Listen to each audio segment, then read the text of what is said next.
शिमला में भाजपा नेता जीताराम कटवाल ने आरडीजे मुद्दे पर सरकार को घेरा है। उन्होंने आरोप लगाया है कि सरकार आंकड़ों को तोड़ मरोड़ पेश कर रही है, जिसके साथ केंद्र से मिलने वाली राशि भी बढ़ोतरी हो रही है। सत्र भले ही समाप्त हो चुका है, लेकिन जिस तरीके से लगातार जो देखा भी जा रहा है, सत्ता पक्ष का यही कहना है कि हिमाचल प्रदेश का जो बजट यानी कि 3586 करोड़ घटा है, इसका मुख्य कारण जो आरडीजी बंद हुई है और भाजपा के पदाधिकारी ने जो इसका जो मुख्य उद्देश्य यानी कि केंद्र सरकार के समक्ष नहीं रखा, ताकि जो प्रदेश को आज भी हानि हो रही है। इस समय हमारे बीच मौजूद है भाजपा विधायक जीताराम कटवाल जी, इसे विस्तार पूर्वक चर्चा करेंगे। सबसे पहले सर आपका स्वागत है। धन्यवाद। सर, जिस तरह से देखा भी गया, इस बार जो बजट है 3586 करोड़ घटा है, लेकिन सत्ता पक्ष का तो लगातार यही आरोप है कि भाजपा ने यदि सहयोग दिया होता तो आरडीजी बंद होती तो निश्चित तौर पर जो बजट है वो बढ़ता।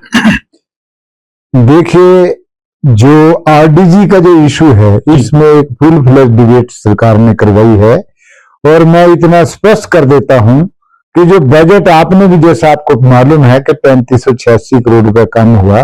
पिछले वर्ष 58,514 करोड़ था और अब 54,928 करोड़ बजट है, तो वाजिब है कम हुआ।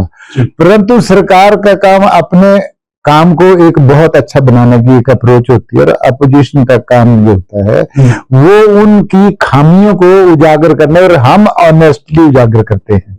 मैं आपको एक बात बताऊं, 13,949 करोड़ रुपए मिलेगा इनको जी, जो टैक्सेस का डिवोल्यूशन है, जो पिछली दफा 11,806 करोड़ था। और जब जीएसटी की जो बुएंसी है सेंट्रल गवर्नमेंट की, आपको बड़ी सोचने वाली बात है, जीएसटी की जो बुएंसी है, बहुत ही एफिशिएंट कलेक्शन सिस्टम है इंडिया में।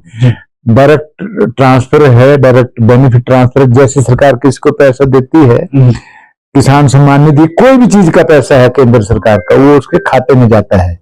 और इसी तरीके से ये जो दूसरे जो पैसे हैं, या जो कोई लोगों को ये अगर कोई ये बोले ना कि ये पहले की तरह हम उनका वेट करें कब कितना पैसा क्या है, ऐसा नहीं है। अब बड़े भारी त्वरित तरीके से और क्लियर ट्रांसपेरेंट तरीके से पेमेंट होती है। आपको 2,000 करोड़ तो अभी बढ़ा हुआ दिखा दिया। आपने देखा हो कल प्राइड ऑफ हिल्स के नाम से 3920 करोड़ रुपए आया। भारत सरकार में बहुत ज्यादा स्कीमें हैं, सेंट्रली स्पॉन्सर्ड स्कीम्स हैं, एक्सटर्नली एडेड प्रोजेक्ट्स हैं, वर्ल्ड बैंक की स्कीम है, और भी कई इंटरनेशनल फोरा से और स्कीम्स आ रही हैं। पैसा तो सरकार खर्चने के लिए एक एफिशिएंट एडमिनिस्ट्रेशन रखेगी तो कोई कमी नहीं होती। और जहां तक आरडीजी की बात है, पॉलिसी डिसीजन है, ये 275 में जो चीफ मिनिस्टर बोलते हैं ना, 275(2) में, ऐसा नहीं है। फाइनेंस कमीशन 280 में होता है। वो 275 में जो बोलते हैं ना कि भी वहां प्रावधान है, ऐसा कोई नहीं है, वो गलत, टोटली गलत बोल रहे हैं। मैंने विधानसभा में बोला हुआ ऐसे है कि जो पैसा आएगा वो टैक्सेज के रूप में आएगा, सेंट्रल स्पॉन्सर्ड स्कीम्स में आएगा, एक्सटर्नली एडेड प्रोजेक्ट्स में आएगा, वर्ल्ड बैंक में आएगा, एशियन डेवलपमेंट बैंक में आएगा। अगर देखा जाए, इस बार पहली बार ऐसा होगी अधिकारियों की जो डेफर हुई है सैलरी। आप भी अधिकारी, आज से पहले कभी ऐसा हुआ था? नहीं हुआ नहीं जी, परंतु गवर्नमेंट का वेज एंड मीन्स की बात होती है, जो अपने वेज एंड मीन्स को संभालना पड़ता है उनको। उन्होंने किया है, वो इसके बारे में सोच विचार करके जो भी किया होगा वो भुगतेंगे भी। एक्चुअली जो सैलरीड क्लास है उनका कमिटेड एक्सपेंडिचर माना जाता है हर महीने, परंतु जहां तक मैं बजट की बात करूंगा, 9967 करोड़ बजट था प्लान का पिछली दफा। खर्चा कितना हुआ? 5140 करोड़। अभी इस दफा 7988 करोड़ है प्लान बजट कैपिटल वर्क्स का, पूरी सरकार का। खर्चा कितना होगा? 4000 करोड़ से ज्यादा में बढ़ेगा।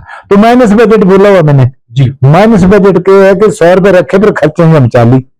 ट्रेजरी तो बंद कर दी गवर्नमेंट ने, वहां फील्ड में कोई नहीं, तो यहाँ से डीडी ऑथराइजेशन होती है, अथेंटिकेशन, और शिमला से बिल पास होते हैं। तो ये कुछ वेज एंड मीन्स और जो मैनेजमेंट सरकार का होता है, वो भी इन परिस्थितियों के लिए अच्छी और बुरी के लिए उत्तरदायी होता है जी। अभी ये थे भाजपा विधायक जीताराम कटवाल जी। इनका स्पष्ट रूप से कहना है कि कहना तो कहीं जो मैनेजमेंट है प्रदेश सरकार की, वो कहना तो कहीं ढीली है। कामेश्वर शर्मा की रिपोर्ट शिमला से।